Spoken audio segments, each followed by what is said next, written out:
Halo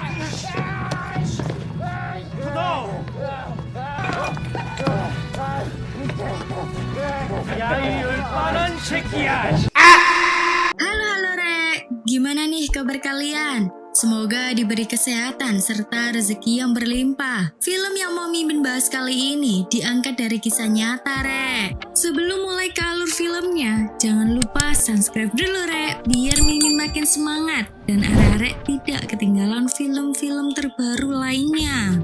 Berkisah pada tahun 2004 di sebuah distrik di Korea terkenal akan gangsternya. Awal mulanya, gangster hidup dengan damai karena ada salah satu polisi yang dapat menyatukan mereka. Semua berubah sejak negara api menyerang. Ketika 3 orang psikopat dari Cina datang ke distrik tersebut, dengan cepat mereka menginvasi satu persatu area di distrik tersebut dengan cara yang cukup sadis. Akankah pihak polisi mampu meringkus semua gangster tersebut? Tak perlu berlama-lama lagi, langsung saja kita masuk ke alur filmnya.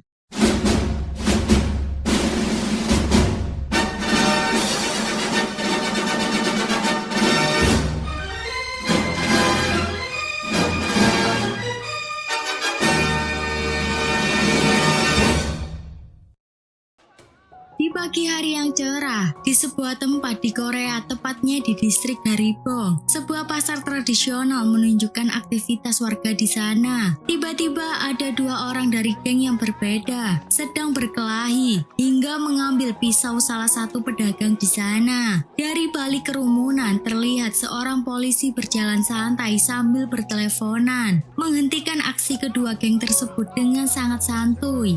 Bapak ini bernama Mas Seokdu. Kita panggil saja Detektif Ma. Dirinya adalah seorang detektif kepolisian di distrik tersebut. Detektif Ma juga datang di sebuah tempat terjadinya penikaman yang sebelumnya telah diberitahukan oleh rekannya saat ditelepon. Setelah Detektif Ma melihat si korban, ternyata korban ini adalah salah satu anggota dari geng di sana, bernama Venom yang dipimpin oleh Sung Tae. Diketahui di sini ternyata mereka sedang berselisih oleh salah satu geng rival mereka bernama geng Isu.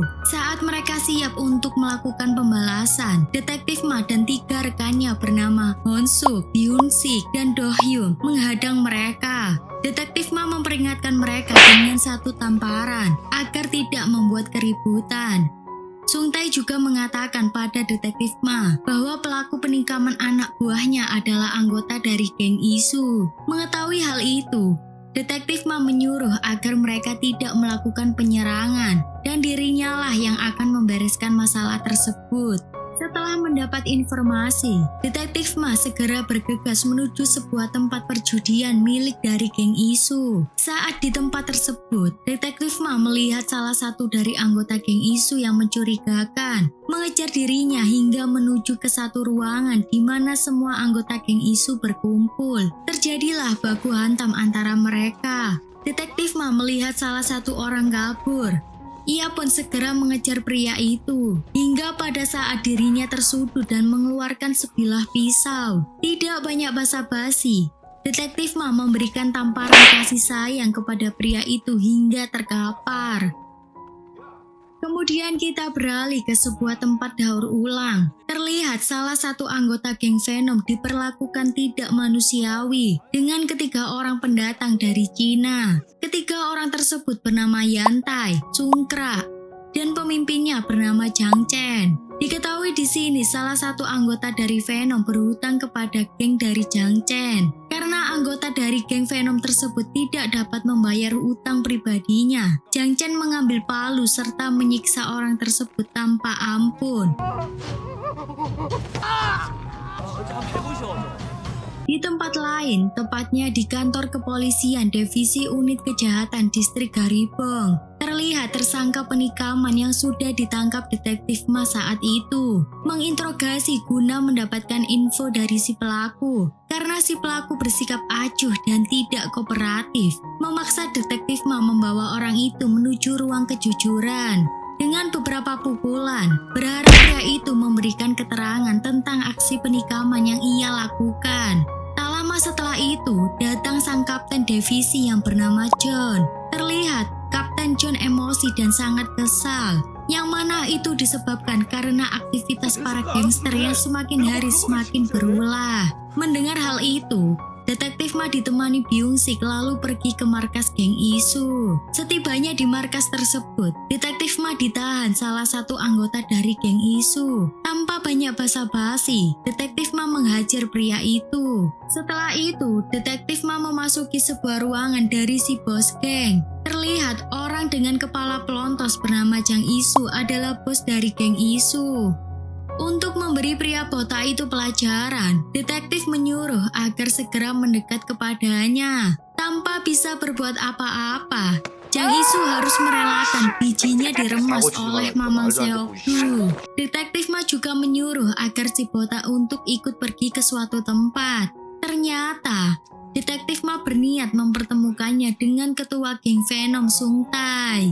Di sana, Detektif Ma meminta mereka berdua untuk berdamai. Detektif Ma pun menyuruh Byung-sik untuk mengambil foto mereka berdua, yang mana foto tersebut adalah simbol perdamaian antara kedua geng. Saat semuanya pergi dari tempat itu, tiba-tiba si Sung Tae mendapat kabar bahwa anak buahnya telah disiksa oleh seseorang karena sebuah hutang. Mendengar hal itu, Sung Tae dan beberapa anggotanya langsung mendatangi tempat tersebut untuk bertemu dengan Jang Chen. Sesampainya di sana, Sung Tae yang melihat anak buahnya telah disiksa, dirinya tak terima dan menantang Jang Chen sambil memperlihatkan hutang anak buahnya kepada Sung Tae. Hal berlebihan dilakukan Sung Tae dengan menampar Jang Chen. Karena hal itu, Jang Chen langsung menusuk Sung Tae mulai dari leher hingga perutnya berkali-kali dan mengakibatkannya tewas. Semua anak buah Sung Tae hanya bisa terdiam saat bos mereka dibunuh di depan mata mereka sendiri. Dari kejadian inilah, geng Venom diambil alih oleh Jang Chen yang kemudian berganti nama menjadi geng Naga Hitam.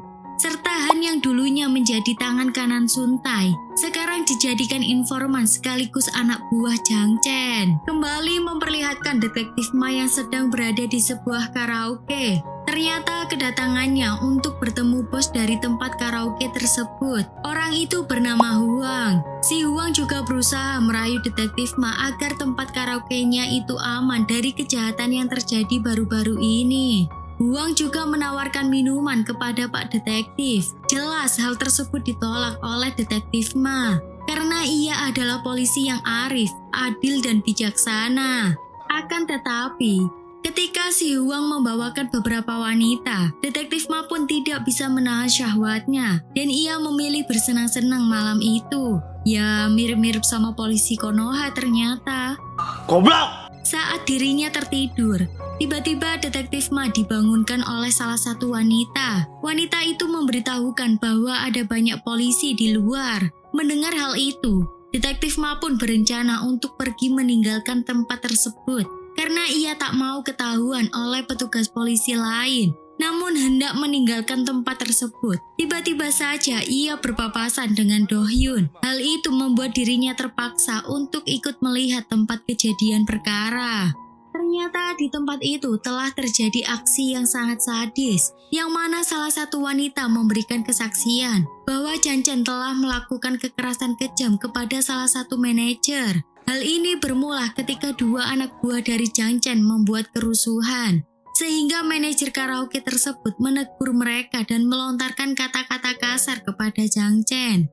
Jang Chen yang tidak terima langsung menghajar si manajer, disusul dengan Yantai dan Sungkrak yang memotong tangan si manajer.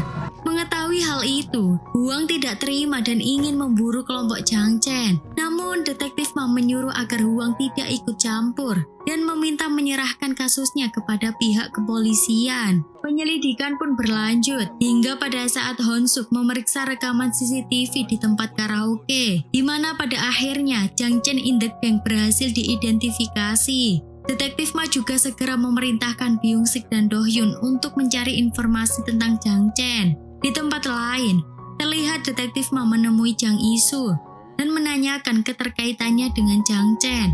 Jang Isu mengatakan bahwa dirinya tidak tahu menahu tentang kelompok dari Jang Chen. Setelah itu, Detektif Ma dijemput Byung-sik untuk segera bertemu informan, yang mana kedua informan ini memberikan informasi bahwa ketua geng Venom telah mati dibunuh oleh Jang Chen dan geng Venom telah diambil alih oleh orang tersebut. Tidak berselang lama, detektif Ma tiba-tiba mendapat kabar dari rekan kerjanya yang memberitahukan telah ditemukan potongan tubuh yang sudah dimutilasi lalu dibuang di tempat sampah, yang mana potongan-potongan dari bagian tubuh itu adalah milik Sung Tai. Di lain sisi terlihat Jang Chen sedang berada di sebuah bar bersama Han. Han menceritakan kepada Jang Chen terdapat saingan bisnis yang harus mereka waspadai, yaitu dari geng Isu. Tidak ingin bisnis mereka ada saingan, Jang Chen pun memutuskan untuk mendatangi tempat perjudian Jang Isu. Sesampainya Jang Chen bersama kedua anak buahnya, Sungkrak membuat kegaduhan di tempat tersebut hingga memaksa mereka harus memanggil si bos. Jang Isu yang mendapatkan kabar itu segera menuju tempat bisnisnya. Sampai di depan tempat itu, Jang Isu melihat Han dan menanyakan di mana bos mereka. Mengetahui si bos yang dirinya pikir adalah Sung Tai, Jang Isu masuk ke dalam tempatnya. Namun Jang Isu malah melihat hanya ada Jang Chen di sana. Tanpa banyak basa-basi, Jang Chen mengatakan agar Jang Isu menyerahkan tempat perjudian tersebut kepadanya. Dan bersamaan dengan hal tersebut, semua anak buah Jang Isu yang menunggu di luar sudah dikalahkan Sungkrak. Jang Chen mengeluarkan pisau untuk memperingatkan kepada Jang Isu agar mau memberikan tempatnya. Jang Isu yang tidak memiliki pilihan lain, dirinya menarik mundur semua anak buahnya.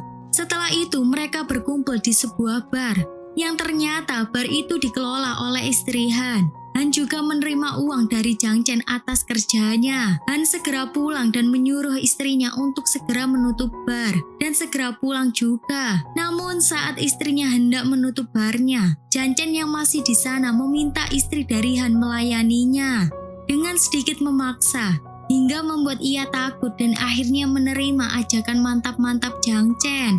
Ternyata Han masih ada di tempat tersebut. Tentunya Han merasa kesal mendengar hal tersebut. Diam-diam dirinya membuat rencana untuk membunuh Jang Chen. Beralih di tempat pemandian umum, terlihat detektif Ma yang sedang menerima informasi dari informan yang memberitahu bahwa Jang Chen dan kedua rekannya adalah penyelundup dari Cina. Selepas itu mereka pergi untuk makan di sebuah kedai terlebih dahulu sebelum melakukan tugasnya kembali. Secara tidak terduga, Jang Chen dan kedua anak buahnya juga mendatangi kedai yang sama. Detektif Ma yang melihat kesempatan untuk menangkap mereka, kemudian menyusun rencana. Tetapi Jang Chen yang melihat mereka merasa curiga dengan gerak-gerik detektif Ma dan berpura-pura pergi ke toilet. Detektif Ma pun menyuruh Honsuk mengikuti Jang Chen ke toilet dan mempersiapkan anggotanya yang lain untuk berjaga. Dari dalam dapur terdengar suara Honsuk kesakitan akibat disiram minyak panas oleh Jang Chen. Terjadi keributan hingga membuat Jang Chen dan kedua anak buahnya berhasil lolos. Di tempat lain terlihat Han melakukan KDRT kepada istrinya karena kekecewaan Han kepada istrinya yang mau melayani Jang Chen. Terdengar sebuah ketukan pintu. Han memeriksa keluar dan ternyata sudah ada beberapa anak buah dari bos Huang. Han dibawa dan diinterogasi. Huang menanyakan kepada Han tentang keberadaan Jang Chen dan kedua rekannya. Han hanya bisa mengatakan bahwa dirinya tidak tahu karena Jang Chen sangat bertindak hati-hati dengan keberadaannya. Han meminta kepada Huang agar memberi kesempatan untuk membunuh Jang Chen dengan tangannya sendiri karena Han juga muak dengan perlakuan Jang Chen terhadap istrinya. Esok harinya di rumah sakit, terlihat detektif Ma dan dua anggotanya sedang menjenguk Honsuk yang tempo hari terkena siraman minyak dari Jang Chen. Di sana Honsuk juga mengajak detektif Ma berbicara empat mata, yang mana ternyata Honsuk berniat mengundurkan diri dari unit kejahatan berat karena takut terjadi sesuatu yang lebih buruk di kemudian hari. Sebagai atasan yang baik, detektif Ma memaklumi hal itu dan memenuhi keinginan dari Honsuk untuk pindah ke divisi lain. Beralih ke tempat perjudian yang sekarang telah dikuasai geng Naga Hitam. Terjadi penyerangan yang mana itu adalah ulah geng Isu. yang masih tidak terima tempat perjudiannya telah diambil alih oleh mereka. Keesokan harinya, geng isu yang dikomandoi oleh ketuanya sendiri kembali akan melakukan penyerangan ke tempat perjudian. Namun rencana mereka ternyata sudah diawasi oleh anak buah Detektif Ma. Melihat itu, mereka memberikan informasi kepada Detektif Ma. Ketika Sungkrak dan Yantai terkepung oleh geng isu, terjadi keributan di sana. Saat di tengah-tengah keributan sedang memanas, Detektif Ma datang bersama ketiga rekannya, memerintahkan semuanya untuk berhenti bertaruh, lalu menyuruh Jang Isu beserta semua anak buahnya pergi meninggalkan tempat itu. Setelah Jang Isu pergi, Detektif Ma menyuruh agar Sungkrak dan Yantai menyerahkan diri kepada pihak kepolisian. Namun mereka malah menyerang. Perkelahian tidak dapat dihindari. Detektif Ma melawan Sungkrak dan Yantai berusaha kabur dari kejaran Byung-sik dan Do-hyun. Dengan mudah Detektif Ma melumpuhkan Sungkrak.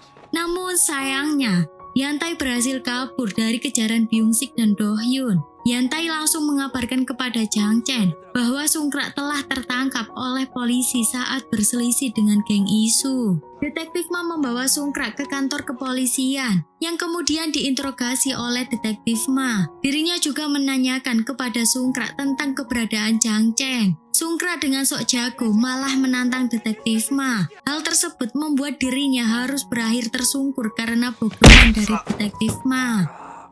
Esok harinya, ketika Jang Isu mengadakan pesta ulang tahun ibunya, di sana dihadiri banyak tamu dan juga para anak buahnya. Lalu di tengah-tengah acara, tiba-tiba Yantai menyemprotkan alat pemadam kebakaran ke arah semua tamu undangan. Semua tamu undangan panik dan berhamburan keluar. Hal ini ternyata Jang Chen ingin balas dendam karena Jang Isu membuat Sungkrak tertangkap. Singkat cerita, Jang Chen membantai satu persatu anak buah Jang Isu. Dan terjadi duel Jang Chen dengan Jang Isu.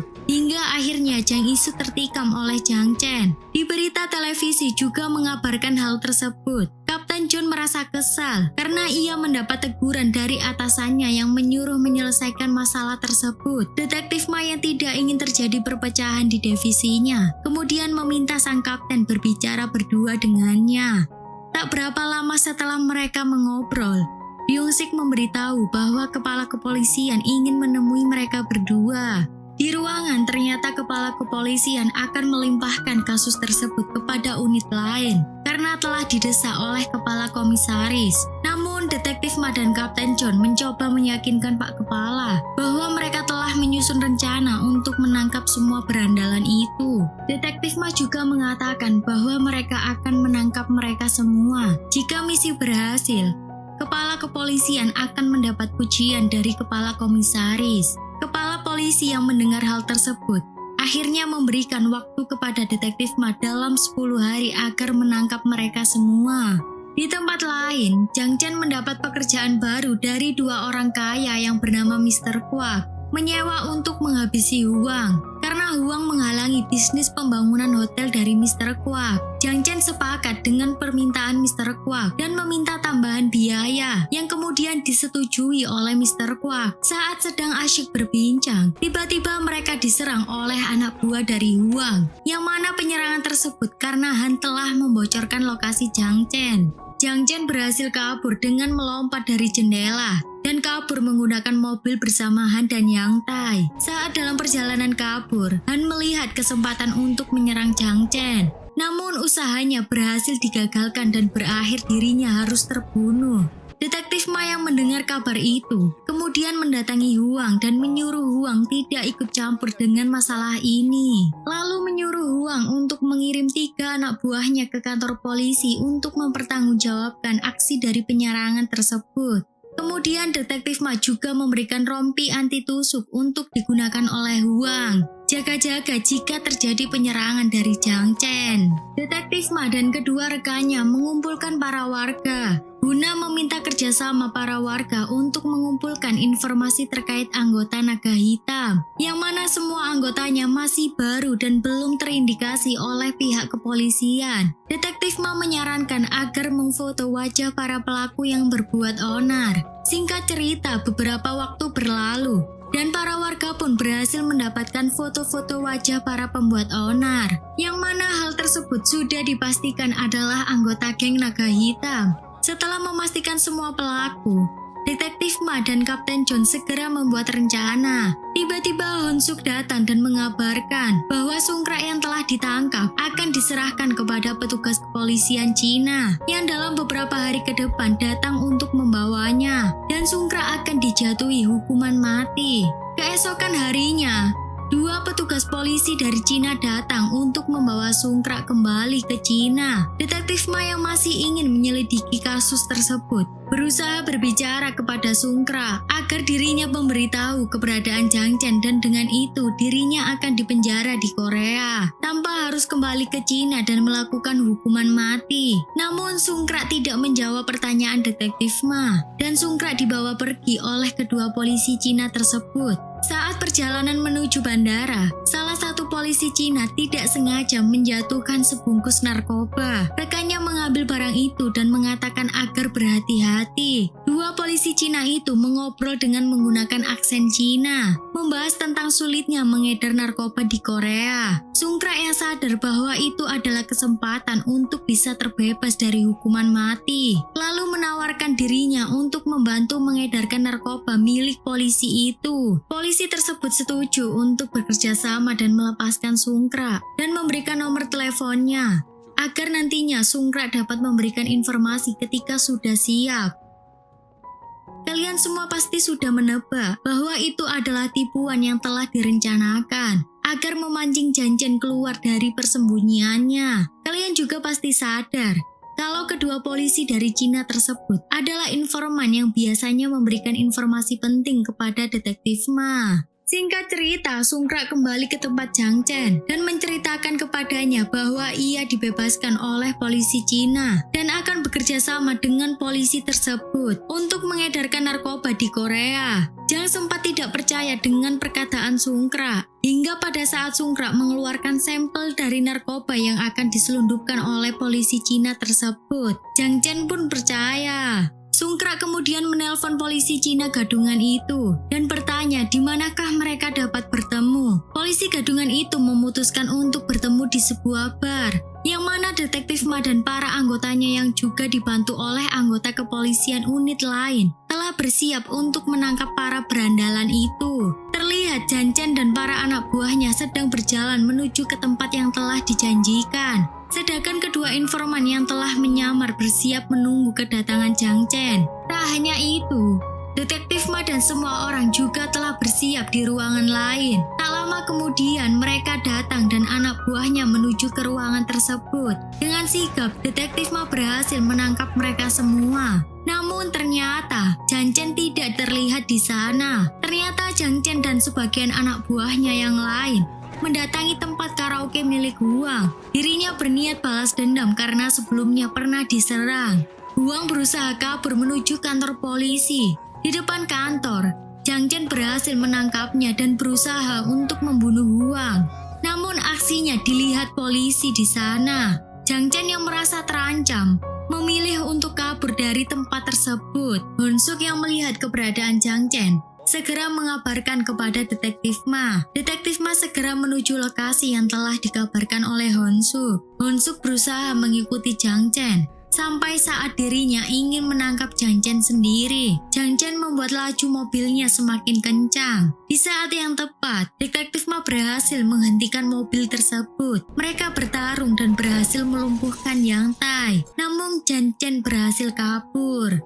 Jang Chen beristirahat di kedai yang biasa Detektif Ma kunjungi. Di sana dirinya menelpon orang yang pernah bekerja sama tempo hari. Jang Chen meminta agar Mr. Kwak segera mencarikan tiket pesawat untuk terbang ke Cina, serta memberi dirinya sejumlah uang.